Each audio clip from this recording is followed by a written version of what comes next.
Welcome to today's live readings. My name is Jody Zarambi. Some of you may know me by my pen name, Jazzy Mitchell. I'm the publisher of Launchpoint Press, and I partnered with Desert Palm Press to bring these live events to you. Today I will be acting as the moderator for this session of author readings with four talented authors. Unfortunately, Ellen Hoil, who was scheduled to read today, is feeling unwell and will not be reading from Traumatic Love, but we promise to reschedule her soon. Today, or before I introduce the writers, I want to let you know that we welcome comments and questions from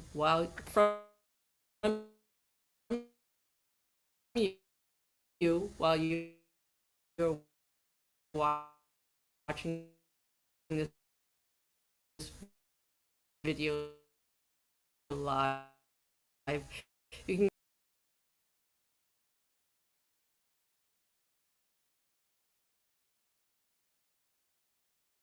June 30th.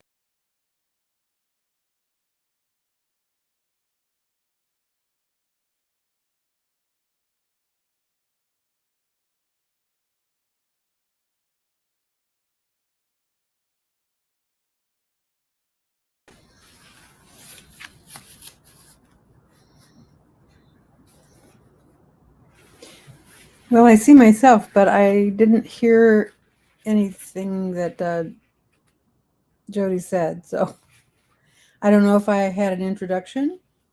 I'm Sandra de Helen. I'm a poet, I'm a playwright, I'm a novelist, and today I'm going to read from my latest collection of poetry. It's called Migraines and Their Remedies, and that's what we're going to do right now. So the first poem I'm going to read is called Bad Company.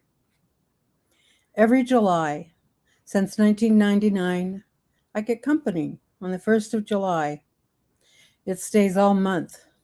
It sneaks out for a day or two here and there, but never has specific plans, so I have to stay at home, waiting on it, hand and foot, as it sits on my head, pounding, squeezing, sometimes poking me in the eye, kicking me in the gut, jabbing me in the side of my head. Migraine. Sure, it lives here year-round, but not every freaking day like it does each July. One June, for instance, migraine was here only 9 days, holding me hostage. January, it kept me down for 10. March, for 15. But so far this month, I've managed to free myself from its vice only a few days, and only one of them in the last 8. I can't even get out to buy groceries to feed the damn thing. It will have to order in. I hope it has its own credit card.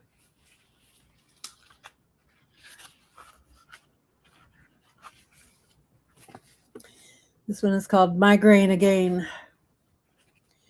Twice in 1 week, after 3 weeks, without a single one. Sometimes they fall this way. Other times, they like to huddle around each other like kittens, suckling their mama. My brain, one giant belly of teats. Today's headache sent a scout, a foot soldier with a bayonet, to repeatedly stab my liver first, to make sure I awakened and rose from my warm bed, breakfasted, and planned my day before throwing everything at my head. Surprise attack. Yes, we got her, gentlemen. We are taking her down. Molten rivers sluice across my head as I fall back against my chair, my eyes unable to open again this gray afternoon, now that my forehead is in the grip of your tiny warriors, pulling at every tendon. I reach for my pills, unable to find them by sound, less able to read the labels than I could have if only I had surrendered when I heard the first bugle cry instead of bravely struggling to my writing desk to die while booting up. And here's a little migraine haiku. One more migraineur turns her face from the sunshine, prays for quiet spring.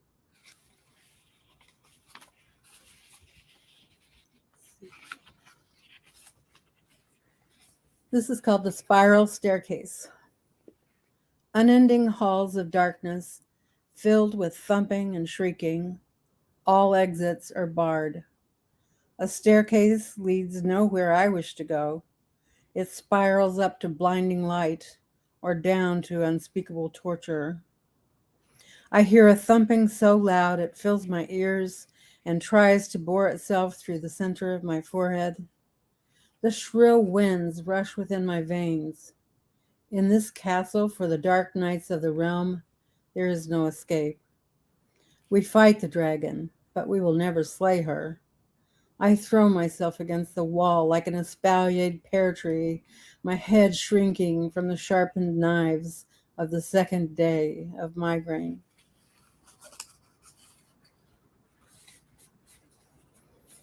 Migraines might slow you down.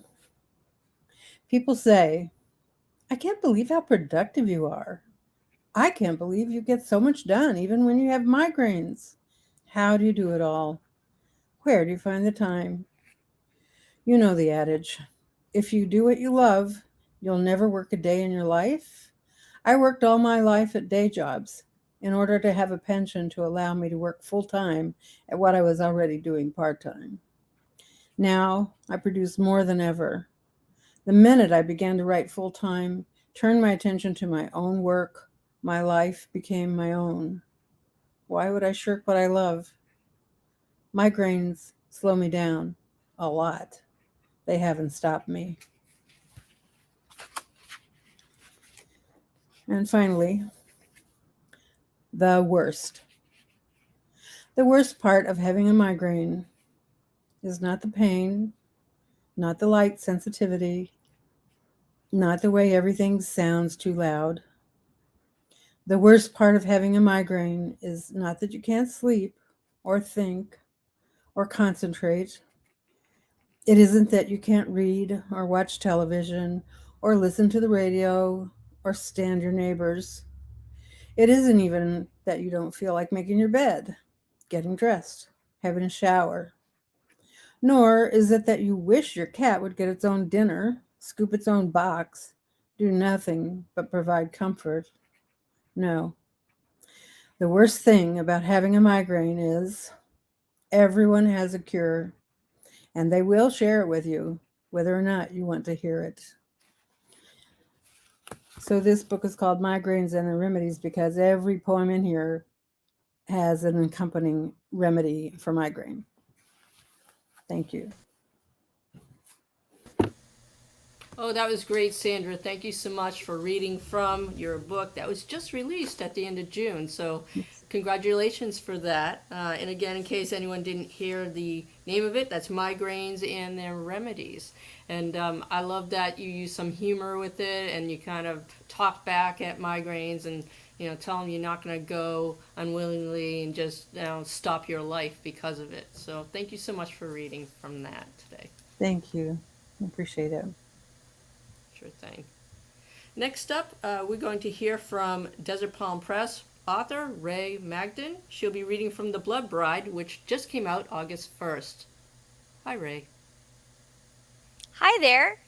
First of all, I would love all of you to take a peek at this gorgeous cover by my cover artist Rachel George. I'm so impressed with her every time she does a cover for one of my books. The Blood Bride is an arranged marriage fantasy romance between two elves. One is a noble, the queen of the kingdom of Winter Whale, and the other is just an elf from the woods who, because of her unusual blood, is a candidate for marriage to this ice queen and her snowy kingdom. I am reading from the second chapter. where Bryn the Wood Elf is standing at court before Queen Valis Aethbane, and she's standing with a line of other elven women who are also potential brides. And you'll just have to listen and see what happens. Stand here! Delia shoved Bryn toward the end of the line. The other women turned, examining Bryn as much as she'd examined them. Bryn's face burned. She relished the thought of looking a wild mess before, but it was mildly embarrassing to be judged by so many strangers. Surely she resembled a drowned rat more than a prospective bride. To avoid returning their stares, Bryn studied the rest of the room. 2 symmetrical stairways of glowing ice, dusted liberally with powdered snow, dominated the far wall. They curved up toward a shimmering throne of blue, with a stylized frozen waterfall in 3 tiers descending from its base. Upon the throne sat a slender figure whom Bryn couldn't see well from a distance. Is that Queen Aethbane? Of course it is. Who else would dare sit on the throne? She swallowed, then whispered to Delia out of the corner of her mouth. Should I bow or... When she approaches, Delia whispered, before making good her escape. Best of luck! She slipped away faster than anyone should be able to move. In another life, she could have been a master thief, except for the loud voice. Queen Aethbane rose from her throne, descending the left stairway with all the grace and poise one might expect of royalty. Bryn's heart hammered, leaping up into her throat. To her immense relief, the queen didn't approach her end of the line. She began on the other side, working left to right. Bryn tried to observe without being obvious, but forgot all subtlety as Queen Aethbane paused in front of the first candidate, who curtsied deeply. Queen Aethbane said something in a low voice Bryn couldn't hear, then drew a ruby-encrusted dagger from a scabbard strapped to her thigh. Sweat sprouted on the back of Bryn's neck. The slit in the queen's dress was much higher than she'd expected, and the pale blue thigh that peeked out was slender but toned. Don't stare at the queen's legs, idiot. Do you want to be thrown in the dungeon? She forgot all about ogling when Queen Aethbane sliced the dagger across the first candidate's hand. As soon as the thin trickle of blood touched its blade, the dagger flared red. Redder than a ripe apple fallen from its tree. Redder than holly berries. Red as the blood it had spilled. The queen murmured something, and the candidate curtsied again, taking a step back from the line. The process repeated with the next candidate, and the next, and the next. Bryn's confidence wavered as Queen Aethbane approached her end of the line. The longer the queen went without selecting another candidate, the more agitated she became. Bryn's heart pounded and her stomach twisted into a nervous knot. The dagger glowed each time, sometimes bright, sometimes dim, but always a vivid red. She doesn't seem to care who these women are or how they look. It's all about their blood. It was an unpleasant realization. If the queen only cared about blood, Bryn's attempts to be off-putting wouldn't work. She could only hope the dagger wouldn't react to the magic in her blood. Magic had always been her brother Darrow's domain, not hers. Soon, only one other candidate remained. As Queen Aethbane sliced her neighbor's hand, Bryn watched with intense curiosity. Instead of staring at the dagger, she found herself studying the queen. She was the same height as Bryn, in other words, average, but very slender. Her royal blue gown clung to her hips, flaring at the upper thigh. Lush white fur patterned with black spots lined the gown's hem, neckline, and sleeves. The neckline itself was low, showing off prominent collarbones and more than a hint of cleavage. Stop it! If staring at her leg was bad, staring at her tits will probably get you a death sentence. When Queen Aethbane turned, Bryn's mouth fell open. The queen's eyes were wide-set and pale gray, like the sky on a rainy day. Her nose was long and regal, her dark purple lips surprisingly full. She had what Isuna affectionately referred to as diamond cheekbones, as in sharp enough to cut. Oh no, Bryn thought. She's beautiful. This is awful. As Queen Aethbane glided to a stop in front of her, Bryn forgot how to breathe. She stared, stunned, until the queen tilted her head. Everything came rushing back in a flash of heat, unfreezing Bryn's body. She managed a clumsy curtsy, nearly tripping over her own boots. Thank the seasons. The only thing that could make this moment worse is planting my face in the queen's cleavage. Give me your hand, Queen Aethbane said in a soft, melodious voice. Bryn nodded dumbly and stuck out her hand. Queen Aethbane's fingers were cool as they wrapped around hers. There will be no pain. And as Queen Aethbane sliced the dagger across Bryn's palm, there wasn't any. Bryn watched her own blood seep from the wound and onto the blade. A flash of crimson light burst between them, burning Bryn's eyes. She threw up her other hand to shield her face, but the light burned through her closed lids as though she'd been staring directly into the midday sun. Bryn's heart dropped straight through her stomach and down to her snow-crusted boots. Apparently, tripping and falling onto the queen wasn't the worst possible outcome after all. And here we have a perspective shift for the last part of the chapter. This is Valis's perspective now. Her. She's the one, Aethbane said. Valis squinted as Aethbane's brilliant glow dimmed. She withdrew the dagger from the wood elf's hand, examining the blade. Aethbane had absorbed her blood, leaving the blade shiny and clean. Cautiously, Valis lifted her gaze to the candidate Aethbane had chosen. To her dismay, the wood elf wasn't much to look at. She had a handsome face, if such things mattered, but her overall appearance was dirty and disheveled, thanks to her damp traveling furs and the bird's nest of brown hair beneath her cap. I suppose none of that matters as long as her blood is strong enough for the ritual, she thought. Exactly, Aethbane whispered. We need the strongest magic possible in order to quell that which dwells beneath. This one possesses incredible power, although there is something different about the taste of her blood. Something that puzzles me. Valis's eyes widened. Aethbane had tasted more blood than she could fathom over the centuries. If this wood elf's blood impressed it, confused it. Tell me, Valis said, focusing on the scruffy wood elf. She too had opened her eyes, which were a rich, honeyed shade of amber. What is your name? The wood elf's mouth opened and closed like a stunned fish. Valis sighed and took the wood elf's hand, placing Aethbane flat over the cut. It healed instantly, but she kept the wood elf's hand in hers afterward, surprised by the noticeable calluses. They were somewhat familiar. An archer? Ah, that was it. Her sister Shalana had carried a bow for situations when blood magic wouldn't suffice. Upon being touched, the wood elf's face hardened. Her stare became visibly cold. Bryn Woodwarden, Your Majesty. Bryn Woodwarden. Valis tested the name, an average name for someone who was, despite appearances, extraordinary, at least according to Aethbane. She had no choice but to trust the dagger's judgment. In that case, Bryn Woodwarden, would you do me the honor of becoming my consort? Me? But Bryn gestured helplessly at the other candidates, who stared back at her with a mixture of envy and fascination. Aethbane has selected you. Valis had expected an immediate yes. Bryn's hesitation was becoming awkward, especially in front of all these people, some of whom were nobles in her own kingdom. You're letting a dagger choose who you'll marry? Bryn blurted out, with no small amount of disdain. As is tradition. Valis's jaw tightened. I will ask once more. Will you do me the honor of becoming my consort? Bryn fired back a question of her own. Will you send your best warriors and artificers to fight the rot infecting my home forest? She pinned Valis with a sharp, accusatory stare. Valis blinked, not merely due to Bryn's inappropriately demanding tone. Natix had suggested an offer of aid as a way to widen their pool of potential candidates beyond Winterwale's borders. She had agreed, though she doubted such incentive would be necessary. Apparently, she had been incorrect. It reassured her in a way.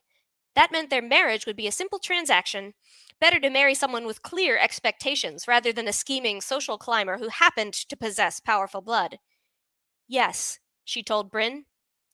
My advisor has already arranged it. You have my word as Queen of Winterwale. That didn't seem to reassure Bryn. She squared her shoulders and jutted out her chin, bristling with barely suppressed hostility. Her eyes burned like wood upon a blazing hearth, and Valis was taken aback by their spiteful heat. No, I can't do this. Coming here was a mistake.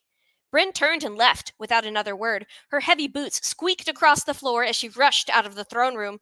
She burst through the doors and out into the hallway, leaving the entire throne room in shocked silence. Valis stared as the doors swung shut. No? She could scarcely believe the rejection. She shoved Aethbane into its scabbard, uncomfortably aware of the other candidates' eyes on her. At least they weren't whispering among themselves. Yet. What would happen when the word of this reached her nobles? You must have made a mistake, Aethbane, she thought. How dare you pick the only woman in this kingdom or any other who would reject a marriage proposal from a queen? Is this your idea of a joke? No joke. Still, Aethbane's voice carried a hint of dry amusement. Her blood is perfect for ritual spellcasting. It's the strongest I've tasted in centuries. I've never been wrong before. Aethbane's tone stoked the flames of Valis's temper.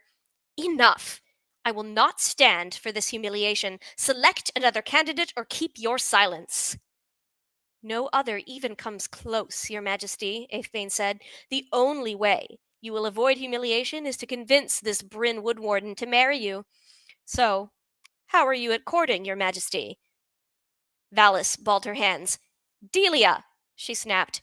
Delia scurried over and made a deep curtsy. Yes, Your Majesty. From Delia's look of shock, she'd witnessed the entire spectacle from the sidelines. Find her. Valis brandished a finger at the double doors through which Bryn had escaped. Now. And if you liked it, the book is The Blood Bride by me, Rae D. Magdon. You can find it on Amazon, Smashwords, Apple Books, Barnes & Noble, basically anywhere you can buy ebooks. If you like arranged marriages and gay elves, you'll like it. That was a great excerpt that you read for us today, Rae. It gives us a real flavor of the main characters, so thank you. You're welcome. It's my pleasure. Yes. So last, we're going to hear from our special guest, Lynette Yetter. She's a 2023 PEN Award for Poetry and Translation finalist. Congratulations. Thank you. And so why don't you tell us what you're reading from and give us a little background on that. Sure, I'm reading from Adela Zamudio, Selected Poetry and Prose. And Adela Zamudio is the most celebrated writer in Bolivia, in the heart of South America. And her birthday is a national holiday. And kind of like here in the States, when Martin Luther King's birthday is being celebrated and the media will excerpt, things from his I Have a Dream speech. In Bolivia, October 11th, it is her birthday, and all the newspapers talk about her and excerpt her most famous poem that criticizes patriarchy, and it's called Born a Man, which I'll be reading. And she lived from 1854 to 1928, which sounds like a long time ago, but reading her poems, it sounds like she's critiquing our situations in many cases today. In the preface, I write that I sense a relationship with Adela Zamudio as if she were still alive, and our poetic conversations have made her a part of me, as often happens in deep friendships. To me, her poems are fresh and current. In some poems, she reflects on inner emotional struggles using metaphors that reveal our oneness with Mother Nature. Other poems call for justice, critiquing with irony the hypocrisy, artificiality, and injustices endemic in Western industrialized society. In my translations, I seek to convey the truth that Zamudio writes from her compassionate, courageous heart and vast intellect. And I also write that Adrienne Rich would place Adela Zamudio firmly on the lesbian continuum because of her women-centered life. She's the mother of feminism in Bolivia, the mother of women's education, activist for women's rights and for indigenous people's rights. First, I'll read a poem that is her view of the role of the author in society, of the writer in society. It's just titled Fragment. In the midst of its black storms of mad desire or criminal passion, humanity guards hidden pearls at the bottom of the ocean of the heart. There, in the intimacy of one's conscience, where there's always more sorrow than evil, who doesn't harbor a generous instinct that tends to the truth? Fearless diver who has experienced the pounding waves of society, the writer, knows how to discover the soul's pearl hidden in the shell of suffering. She shows the world that precious jewel set in the gold of her creative genius, noble crown of the human temple, the ideals of truth and good. Just wanted to show you it's a bilingual, so it's Spanish on one side and English on the other, all the way through. And now for Born a Man, which isn't only her most famous poem in Bolivia, but also almost the only poem of hers that had been translated into English before I came along and translated a lot of her other work. Born a Man. It's her endless labor to correct the stupid klutziness of her husband. And in the house, surprise, surprise, he's inept and fatuous, but he's always the boss because he's a man. If she writes poems, oh, a man must have written them. People assume she just took dictation. Surprise, surprise. If that man is not the poet, why assume he was? Because he's a man.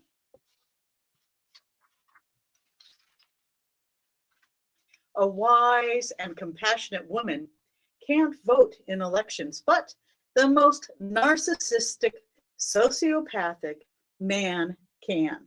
Surprise, surprise.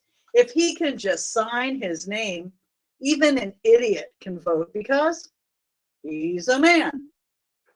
When he's down on his luck, he gets depressed, drinks, gambles. She resists, struggles, and prays. Surprise, surprise. We call her the weaker sex and him the stronger sex because he's a man. If her husband commits adultery, she must forgive him, but he can seek revenge. Surprise, surprise. He can even murder his wife, his adulterous wife, because he's a man. Oh, privileged mortal, for being so perfect and so ethical. You enjoy lifelong renown. What did you do to deserve all of this? You were born a man. And on Adela's birthday, October 11th, coming up, if you're in Portland or vicinity, you're invited to her birthday party. It's going to be at Literary Arts. It's a Wednesday, October 11th at 6:30. And I will be reading Adela Zamudio and her poems in conversation with Audrey and Rich's poems read and discussed by Sarah Guest, followed by birthday cake.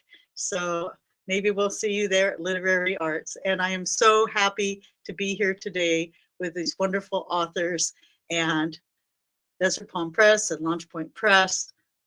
Thank you so much, Jody. You're welcome, and thank you for being here with us today. That was wonderful. All of these readings were great and varied, and I think that we gave a great selection to those who are watching today. I also think we have time, so I'm going to ask some questions of you, because I'm sure those that are watching would love to know a bit more about you and the way you view life. So, but first I want to ask kind of a serious question here, and I'm going to revise it a little bit, but I think, you know, a lot of people, a lot of writers, they have day jobs or a side hustle or something else they do besides writing. You know, I guess a lot of writers, they fit into that tortured, poor artists, you know, that that many of us have, and we're in a niche too where it's still small and doesn't always cross over, and we don't make a lot of money. So tell me, do you have a side hustle or a day job, or did you when you were writing some of your other works? Tell me about that, and if so, how did that influence what you ended up writing? You know, did it give you some sort of expertise in some area that you could translate over to your works? So who wants to take a shot at that first? I can call on you. I'll answer. I definitely am a writer full time right now. But when I started out, I was also a musician. I was gigging, doing weddings, teaching music to kids, lessons. Um, my degree is in flute performance. And years later, my love of music and all this knowledge came with my book Before the Blood Bride, Song of Stars, which is about two childhood best friends who become lovers at a fantasy music school. So that really influenced the creation of that book in a huge way, and also the main character's relationship with her teacher, not a romantic relationship, but more of a sort of twisted familial relationship. Um, it was sometimes hard to have boundaries with your music teachers when you were sent away to study, and they were like in charge of everything in your life. And it was, yeah, it's meant to be a mentor mentee relationship, but sometimes the boundaries can be blurred and crossed in terms of, the rest of your life when you're in a very intense teacher student relationship like that. So a lot of that I saw uh, made it into Song of Stars as well. No, And that's it was very fascinating. cathartic to write about. Oh, I bet, yeah. I mean, you always say write what you know, and at least I've seen that in many of these books that some parts of the artist or the writer's life find their way into their books, even if you take a kernel of truth and then run away with it and make something Definitely. else. Well, that's great. That's really fascinating that you're a musician. And do you still keep up playing the flute and that sort of thing? Yeah, I Oh, still play. It's not my day job anymore, but I still right. play, yes. Oh, excellent. Thanks for sharing with us. So, Lynette, you want to tell us about your answer Yeah, on this? sure. And I've worked at over 100 different jobs over the years, including being a dishwasher in the restaurant where the machine was broken, and you just huddled over the sink scrubbing madly. Live-in Right. medical assistant for two different people at different times. Long-distance bus driver, teacher, a volunteer worker with Potters for Peace in the roadless mountains of Nicaragua, and an international fair trade entrepreneur CEO. And in all of these experiences informed my writing, and most specifically my first novel, which was Lucy Plays Panpipes for Peace. Uh, and so Lucy, the protagonist, was a California free spirit, Buddhist, and she had played flute where I had played flute, and the first time she heard the sound of the Andean panpipes, it resonated in her soul like a genetic memory, and that of what it's like to live in harmony with each other and the earth. And so she goes on a quest to find, and learn everything she can about this music, and to find or create that ideal society of which the panpipe sings.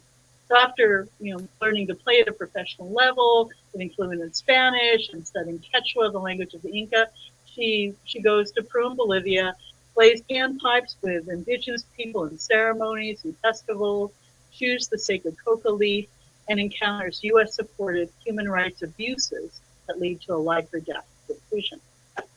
And to support being there, she started exporting handcrafts and musical instruments that she wholesale distributed in the States, which I happened to be doing at that very moment, also as I was playing panpipes in Bolivia. And it started out as memoir, and I was advised to fictionalize it for privacy reasons for folks, and then also that opens the door for other characters who say, "Hey, I'm there," like Aunt Bert, who is Lucy's uh,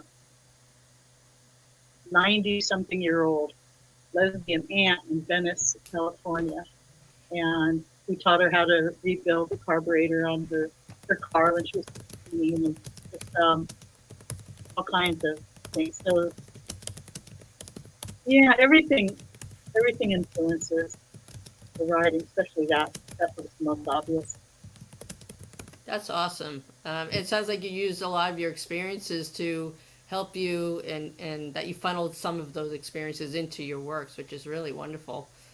And they're so exotic in a way too. I mean, it's really a world away from so many people that would read those works. So having that personal experience, you're able to translate them in a way that others could experience and enjoy. So that's wonderful. Thank you. Yeah, sure.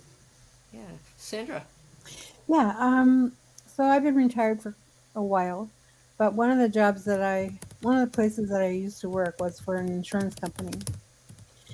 So when I wrote my thriller, Till Darkness Comes, the murderer kills insurance executives gruesomely. You have experience with You that? Just kidding. know, there's just so many things that happens to people because of insurance Yeah, problems. It yeah. was just fun to blame it on somebody and just kill those people off. All, all Well, men too, by the way. of course. Well, they always say don't make an enemy of a writer because you'll be the next one killed in the That's next book, right? right. Definitely. Wow, that's fun. Okay. So, and you know what? I mean, I've heard different stories of different people's day jobs and how they incorporate that in. Isn't it fun when you take the most outrageous things that might have occurred or that you've heard about in your profession, and then you just kind of slot it right in there? Yeah. It's really, gives someone their mind, it kind of goes like a little explosion, like whoa, and then it's like, could that actually have happened? And yeah, it could definitely. Well, thanks for that. Let me ask the three of you easier question, maybe not, who knows? But if you were a sandwich, what one would you be and why? Want to give a shot at it? I will. Okay. Okay, if I were a sandwich, I'd be a toasted everything whole wheat bagel with whatever homemade schmear strikes my fancy that day. And that's because I'm down to earth and I embrace our interconnected oneness and I savor creativity. Oh, wow. That's a good one. Thank you. Now there's a debate of what's the definition of a sandwich. Do bagels count? Right, right. Wraps count. Obviously. Oh, I I'd guess. probably be turkey, Gouda, and aioli. Ooh. That Uh, sounds good. yeah, just because that's my regular order. It is what I like. I'm not more creative than that when it comes to sandwiches. All right, is that a wrap or is on some particular Usually type I of do a bread? wrap, but I don't know if that counts as a sandwich. I also have it as a sandwich. It depends on what I have. Well, we can count it because we make the And rules here. and it has to have onions, bell peppers, and spinach on it. Oh, yes, you need all the works, right? Maybe some Awesome. tomato. Maybe. Depends on the day. If it tastes Gouda. Oh, I know, it's bad, wasn't it? I'll hang my head in shame. Sorry. It was cheesy. All right, It Sandra, was what would cheesy. you be? Moving right along from Yeah, that. I got that. Yeah, so my if I were a sandwich, I would be an impossible burger Ooh. Goodness. because I'm a vegetarian. Mhm. I would be vegan, but I love cheese. So, and I like to have my impossible burger with cheese and lettuce, tomato, Mm, um, and pickles. mhm. I've I'm a dill pickle eater from way back when I was a kid. I used to get into the pickles and drink the juice. wow. Oh, my kids did that too. And then one day they just decided they no longer liked the juice. It was the weirdest thing. Yeah, when I couldn't get into the juice, I just drank out of the vinegar bottle. Yeah. Whoa, interesting. Wow. Yeah, it's All no right. wonder I had to go to the dentist so early. No, I didn't you're a have any woman. candy, but I had vinegar, so You're a woman that knew what she wanted, so you just yeah, went after it, that's right? right.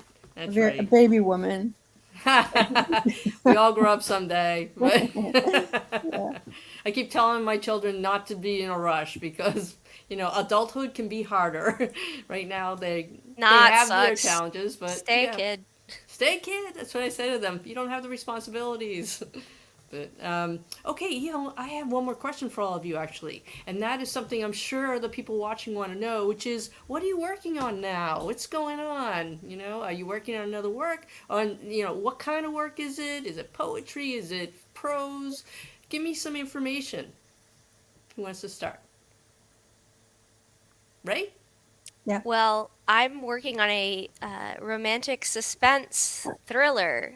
Ooh. The working title is Natural Predator, and it's about the daughter of an infamous serial killer who went to jail when she was a girl. And decades later, someone is copying his MO. And Mm. a nosy true crime biographer comes along to figure out what's going on with that and interview his daughter, and she becomes the main suspect in the new murders, and she has to clear her name. Mm. So I think Wow. it's important for people to look for plots for mysteries and thrillers beyond having detectives be the heroes, Yeah. uh, because I think sapphic fiction in general kind of looks at law enforcement through these rose-colored glasses, and sometimes it's important to have non-law enforcement people be the heroes Mm-hmm. and kind of confront reality a little more. So that was one of my goals with this, and the other one was to write a lot of ethical BDSM scenes. So that's in there too. Excellent. Hmm. And you said there's some romance in there also. Oh yeah, definitely. Um, the sparks fly between the nosy true crime biographer and the daughter of the serial killer who's under suspicion. So Ooh, it's like a forbidden love in some ways, with those ethical boundaries and. it's definitely darker, and not necessarily because of ethical boundaries, but if that sounds interesting to you, keep an eye on my socials Yep. because Natural Predator is probably going to be the next thing I release. Oh, nice. Well, thanks for letting us know. That's a great peek into what's coming up next for you. Sandra, how about you? What are you working on? Well, after several years of languishing in the computer files, I brought it out. I'm working on the third in the series, my female Sherlock Holmes and Dr. Watson. Oh. So the first two are The Hounding and The Illustrious Client. This one is The Valley of Fear. And so we're back with Shirley and Mary. And I'm allowing, oh, and we're going to meet Moriarty in this book. Ooh. I'm Okay. allowing Shirley to have some emotional growth. She's, Sherlock Holmes never was allowed to have any. He's Mm-hmm. pretty, just set, and in all the books he was the same. But this is in modern day, set in Portland, so I figure it's time for Sherlock Holmes to, grow a little bit. Mm-hmm. And Mary fell in love with her girlfriend in the illustrious client. So now she and her girlfriend will get engaged and probably move in together. Might get married before the end of the book. Nice. Well, looking forward to that. Thanks. And Lynette, what are you Yeah. working on? Well, I've got 3 projects. The one that's closest to completion that'll be out first is feature film, and based on Lucy Plays Panpipes for Peace. It's chapter 1 and chapter 16 is the film, and so it'll be out in I was hoping in 2023, and it might make that goal. And it's called Panpipes for Peace, and I plan to put it on my YouTube channel for everyone to enjoy. Oh, And that's great. yeah, and my other 2 projects is a collection of short stories that are also memoir, Mhm. and the other is a collection of poetry. Um, and so those are the Wow, two. that sounds great. And you're able to work on three things at once. I'm envious and a little jealous. Oh, I kind of always done that. It's kind of like a lot of pots on the stove and one's on the back burner, and I haven't forgotten it. It may be a long time, but I know it's there. And every now and then give a little stir, and then it can move to the front when it's time. Right. Yeah. Excellent. Okay.